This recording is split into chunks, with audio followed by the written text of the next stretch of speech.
The 7th of September 2021, a date that was supposed to change everything. El Salvador becomes the first country in human history to adopt Bitcoin as legal tender. President Nayib Bukele, the self-proclaimed world's coolest dictator, announces it to the world with the swagger of a man who thinks he's seen the future. The crypto world erupts. Bitcoin maxists declare victory. This is it. The domino that starts the revolution. Nation-state adoption. The dollar is dead. Few understand. The traditional media erupts too. Reckless gamble. Economic suicide. The IMF warns of catastrophe. Economists predict collapse. 3 years later, where are we? Here's the uncomfortable truth. Both sides lied to you. The crypto media told you El Salvador was thriving because of Bitcoin. It isn't. The traditional media told you El Salvador was collapsing because of Bitcoin. It isn't. The reality is more boring, more complicated, and more instructive than either narrative. The Bitcoin experiment didn't transform El Salvador into a crypto utopia. It also didn't destroy the economy. What it did was cost a significant amount of money, achieve almost none of its stated goals, and quietly get abandoned while everyone pretends otherwise. This is the real story. No laser eyes, no doom prophecies, just the numbers. 1. What was actually promised? Let's start with what Bukele said Bitcoin would do. The Bitcoin law of 2021 had explicit goals. We can evaluate whether they were achieved. This isn't interpretation, this is checking the receipts. Promise 1. Financial inclusion. 70% of Salvadorans didn't have bank accounts. Bitcoin would bank the unbanked. Everyone would have access to the financial system through the government's Chivo wallet. Promise 2. Cheaper remittances. Salvadorans abroad send home over $7 billion annually, roughly a quarter of GDP. Western Union and similar services take 5% to 10% fees. Bitcoin would reduce these to nearly zero. Promise 3. Economic growth. Bitcoin adoption would attract investment, tourism, and innovation. El Salvador would become a tech hub. Promise 4. Reduce dollar dependency. As a dollarized economy, El Salvador has no monetary policy. Bitcoin would provide an alternative to the US dollar. These were the promises. Concrete, measurable. Let's see what happened. 2. The Chivo wallet disaster. The Chivo wallet was the centerpiece of the experiment. The government gave every Salvadoran who downloaded the app $30 in Bitcoin. The idea was elegant. Seed the ecosystem, get people using crypto, and watch adoption take off. Approximately 4 million Salvadorans downloaded Chivo. In a country of 6.5 million, that sounds like success. The crypto press celebrated 60% adoption rate, but downloads aren't usage. A study by the National Bureau of Economic Research surveyed Salvadoran households in early 2022, months after launch. The findings were devastating. Only 20% of those who downloaded Chivo continued using it after spending the initial $30 bonus. Among businesses that registered, only 20% reported any Bitcoin sales in the preceding month. Among the general population, only 5% of payments were made in Bitcoin. Most people did exactly what you'd expect. Downloaded the app, claimed the free $30, converted it to dollars, and never opened the app again. The unbanked remained unbanked. They just briefly had an app they didn't understand and didn't trust on phones many of them didn't own. By 2023, studies found that Bitcoin usage had fallen further. The Chivo wallet had effectively become inactive for the vast majority of users. The government stopped reporting download numbers. Financial inclusion failed. 3. The remittance lie. The remittance promise was the most economically significant. $7 billion a year. Even small fee savings would mean hundreds of millions for Salvadoran families. The crypto media repeated endlessly. Remittance costs have plummeted. Families are saving fortunes. Bitcoin is liberating the poor. Let's check the actual data. The World Bank tracks remittance costs globally. In 2021, before Bitcoin adoption, the average cost to send $200 to El Salvador was 2.85%. By 2023, it was 2.65%. That's a 0.2 percentage point decline, roughly in line with global trends as fintech competition increased everywhere. There's no evidence of a Bitcoin-specific effect. More importantly, the actual usage data shows almost no remittances flow through Bitcoin or Chivo. Central Bank of El Salvador data shows that in 2023, only 1.2% of remittances came through digital wallets. The vast majority still arrived through traditional channels. Western Union, bank transfers, and cash pickup services. Why? Because the remittance promise ignored how remittances actually work. A Salvadoran worker in Los Angeles doesn't just need to send Bitcoin. They need their grandmother in rural Chalatenango to receive something she can spend. Grandma doesn't have reliable internet. The nearest place that might accept Bitcoin is miles away. She needs dollars she can use at the local market. The cheaper remittances required an entire ecosystem that doesn't exist. You'd need merchants accepting Bitcoin, reliable connectivity, user education, and trust in a volatile asset. None of these materialized. Cheaper remittances failed. 4. The investment that never came.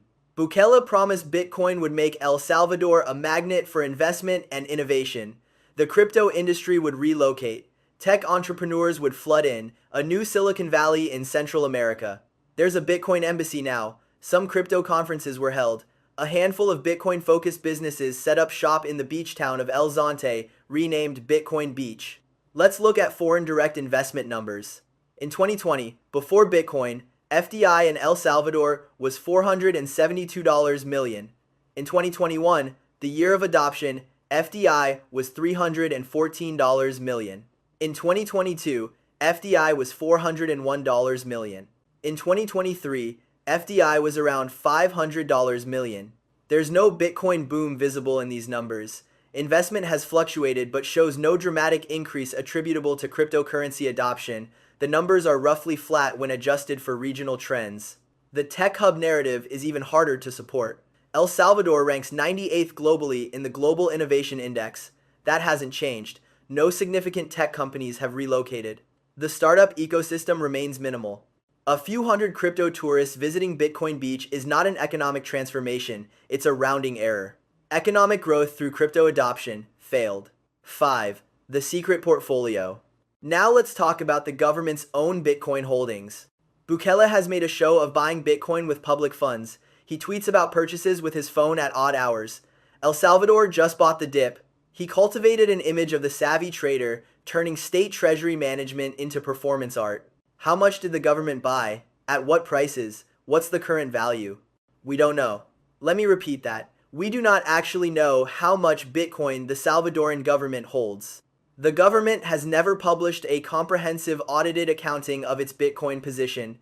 Bukele announces purchases on Twitter. The finance ministry occasionally confirms them. But there's no transparent ledger. Based on announced purchases, analysts estimate El Salvador bought approximately 5,800 Bitcoin at various prices between 2021 and 2024. The average purchase price appears to be around $43,000 per Bitcoin. At Bitcoin's low point in late 2022, when it fell below $17,000, the government was sitting on unrealized losses of over $150 million. That's real money for a country with an annual budget of around $8 billion. Bukele's response was to buy more. El Salvador just bought 80 Bitcoin at $19,000. The strategy was to average down, hoping for eventual recovery. As of mid-2024, with Bitcoin back above $60,000, the position is likely in profit on paper. The crypto media celebrated. Bukele was right, diamond hands. But several things matter here. First, unrealized gains aren't real until you sell. The government hasn't sold any Bitcoin. The profit exists only on spreadsheets. Second, even if sold at profit, the return needs to be compared to alternatives. If that money had been invested in US Treasury bonds, or even just held in dollars, what would the return have been? On a risk-adjusted basis, the Bitcoin bet may still be negative. Third, and most importantly, what was the opportunity cost? That money could have funded schools, hospitals, or infrastructure. What did El Salvador sacrifice to speculate on cryptocurrency? 6. The hidden costs. The visible Bitcoin purchases are only part of the cost. The Chivo wallet development reportedly cost over $200 million. For context, El Salvador's entire annual education budget is around $1 billion. The country spent the equivalent of 20% of its education budget on a wallet most people used once. The government also installed hundreds of Chivo ATMs, Bitcoin to cash machines across the country. They reportedly cost $15,000 to $20,000 each to purchase and install. Maintenance, security, cash logistics, these are ongoing costs. How much are the ATMs used? The government doesn't say. Anecdotal reports suggest many sit idle, some have been removed. There were also promotional costs, conferences hosted, marketing campaigns, the $30 bonuses that totaled at least $120 million, all paid for from public funds. Add the technical infrastructure, servers, security, support staff for a wallet serving millions of users. The Chivo operation required building a financial technology company from scratch inside the government. Conservative estimates put the total cost of the Bitcoin experiment at $400 to $500 million. Some estimates run higher. For what return? A wallet nobody uses, remittance savings that didn't materialize, investment that never came, and a Bitcoin portfolio that might be profitable, might not, depending on numbers the government won't disclose. 7. What actually helped El Salvador? Here's where the narrative gets interesting. El Salvador's economy has actually improved over the past few years. GDP growth has been decent. Bond prices have recovered. The country that was supposedly committing economic suicide is doing fine. The crypto media claims this vindicates Bitcoin. The haters were wrong. El Salvador is thriving. The traditional media mostly ignores the improvement because it doesn't fit their collapse narrative. Both are missing the actual story. El Salvador's improvement has nothing to do with Bitcoin. It has everything to do with something else, the gang crackdown. Bukele declared a state of exception in March 2022 and waged an unprecedented war on gangs. Over 75,000 people have been arrested. The murder rate, once among the highest in the world, has plummeted. El Salvador went from one of the most dangerous countries in the hemisphere to one of the safest. You can debate the human rights implications, the arbitrary arrests, the prison conditions, the suspension of constitutional rights. These are serious concerns. But economically, the effect is clear. When your country was too dangerous for tourism, for investment, for normal commerce, and suddenly it isn't, economic activity increases. Businesses open. Tourists visit. People go out at night. The improvement in El Salvador's bond spreads correlates almost perfectly with the gang crackdown timeline, not with Bitcoin purchases. Foreign investment decisions cite security improvements, not cryptocurrency adoption. Bukele's actual economic achievement has nothing to do with Bitcoin, but the Bitcoin theater provides a convenient distraction and international brand. 8. The IMF dance. El Salvador has been negotiating with the International Monetary Fund for years. The country needs external financing. It has significant debt obligations. An IMF program would provide funds and, more importantly, signal to markets that El Salvador is fiscally responsible. The IMF hates the Bitcoin experiment. They've said so repeatedly. Their reports list risks, fiscal exposure, financial stability concerns, consumer protection issues. They've recommended El Salvador narrow the scope of the Bitcoin law. For years, the negotiations stalled. The IMF wanted Bitcoin reforms. Bukele refused publicly while quietly making concessions. Then, in late 2024, a deal was reached. The terms are revealing. El Salvador agreed to make Bitcoin acceptance by businesses voluntary rather than mandatory. They agreed to wind down government involvement in the Chivo wallet. They agreed to limit public sector Bitcoin purchases. In other words, they agreed to quietly end the experiment. The IMF provided $1.4 billion in financing. El Salvador got the money it needed. The Bitcoin law technically remains on the books, but its meaningful provisions have been gutted. Bukele declared victory. We never gave up Bitcoin. Technically true, they just agreed to stop doing anything with it. The crypto media spun this as Bukele outmaneuvering the IMF. The traditional media noted the concessions. Neither fully explained what happened. The experiment was abandoned in substance while maintained in rhetoric. 9. Why both sides lied. Let's talk about incentives, because this explains why you've been misinformed. The crypto media has financial incentives to promote Bitcoin adoption narratives. Publications, influencers, and companies in the crypto space benefit when Bitcoin's price rises. Positive stories about nation-state adoption pump the price. Critical analysis doesn't. When someone with a significant Bitcoin position tells you El Salvador is a success, consider that their net worth depends on that story being true. The traditional financial media has different incentives. Stories about crypto failures generate clicks. Reckless president gambles nation's future is a better headline than modest policy experiment produces mixed results. Publications that serve traditional finance have audiences that want to hear crypto is from. Modest policy experiment produces mixed results. A scam. Neither side has incentive to tell you the boring truth. The Bitcoin experiment was oversold, underdelivered, cost real money, but didn't crash the economy. Bukele himself has incentives to maintain the narrative. Bitcoin made him internationally famous in crypto circles. It branded El Salvador in a way that tiny Central American countries usually can't achieve. Even as the experiment winds down, the brand value persists. So, everyone keeps lying. The crypto people say it's working, the traditional people say it's failing. Bukele says he won, and nobody just looks at the numbers. 10. The actual lesson.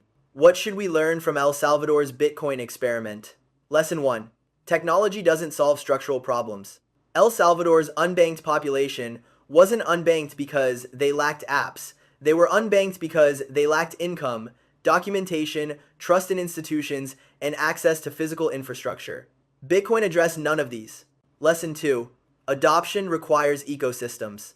You can mandate that Bitcoin is legal tender. You can't mandate that people use it. For cryptocurrency to function as currency, you need merchants, infrastructure, stability, and trust. El Salvador had government enthusiasm. It didn't have the ecosystem. Lesson 3. Volatility matters. Bitcoin's price fluctuated by 70% or more during the experiment. No one wants to spend currency that might be worth twice as much tomorrow. No one wants to accept currency that might be worth half as much tomorrow. This isn't a technical problem to be solved. It's fundamental to what Bitcoin is. Lesson 4. Opportunity cost is real. The hundreds of millions spent on Bitcoin could have been spent on education, healthcare, or infrastructure with guaranteed returns. Instead, it was gambled on a speculative asset. Even if the gamble pays off, the expected value calculation was wrong. Lesson 5. PR is not policy. Bukele got enormous international attention for the Bitcoin experiment. He became a figure in the crypto world. El Salvador became famous for something other than gangs, but attention isn't development. Fame isn't GDP growth. The PR success obscured the policy failure. 11. The future of crypto nationalism. El Salvador was supposed to be the first domino. If it worked, other countries would follow. The Central African Republic briefly declared Bitcoin legal tender, then quietly retreated. A few small jurisdictions experimented. No major economy followed. The domino theory failed because El Salvador didn't demonstrate success. It demonstrated that cryptocurrency adoption at the national level is hard, expensive, and produces few benefits. This doesn't mean cryptocurrency has no future. It might, but that future probably doesn't look like government-mandated legal tender status. The use cases that work, international transfers for tech-savvy users, speculation, inflation hedging in countries with currency crises, don't require government adoption. They work despite governments, not because of them. El Salvador tried to force adoption from the top down. The market responded by mostly ignoring it. Salvadorans kept using dollars. The experiment became a rounding error in their economic lives. Conclusion. The emperor's new Bitcoin. Here's where we end. El Salvador's Bitcoin experiment was not the disaster the traditional media predicted. The economy didn't collapse. The dollar wasn't abandoned. Life went on. It was also not the success the crypto media claims. Adoption didn't materialize. Remittances didn't transform. Investment didn't flood in. The stated goals were not achieved. What it was, an expensive publicity stunt that cost hundreds of millions of dollars, produced minimal tangible benefits, and has been quietly abandoned while everyone pretends otherwise. Bukele maintains the rhetoric because it costs nothing and the brand value persists. The crypto media maintains the narrative because admitting failure is bad for prices. The traditional media has moved on because nothing much happened isn't a story. But the numbers don't lie. They're right there for anyone who wants to look. Usage, minimal. Remittance savings, negligible. Investment boom, non-existent. Government portfolio, opaque. Costs, hundreds of millions. The experiment answered a question, though. It answered whether a country can successfully adopt Bitcoin as currency through top-down mandate. The answer is no. Not because of technical limitations or regulatory pressure, but because currency adoption requires trust, stability, and organic demand that no government decree can create. El Salvador tried to skip to the end of the crypto revolution. They discovered there's no shortcut. The real numbers are in, the gamble didn't pay off, and now everyone involved has incentive to pretend otherwise. If this cold-eyed analysis was useful, hit that subscribe button. Because in a world where everyone's selling a narrative, sometimes the most valuable thing is just the numbers. See you in the comments. And remember, When someone tells you a country got rich from cryptocurrency, check who owns the cryptocurrency telling you the story.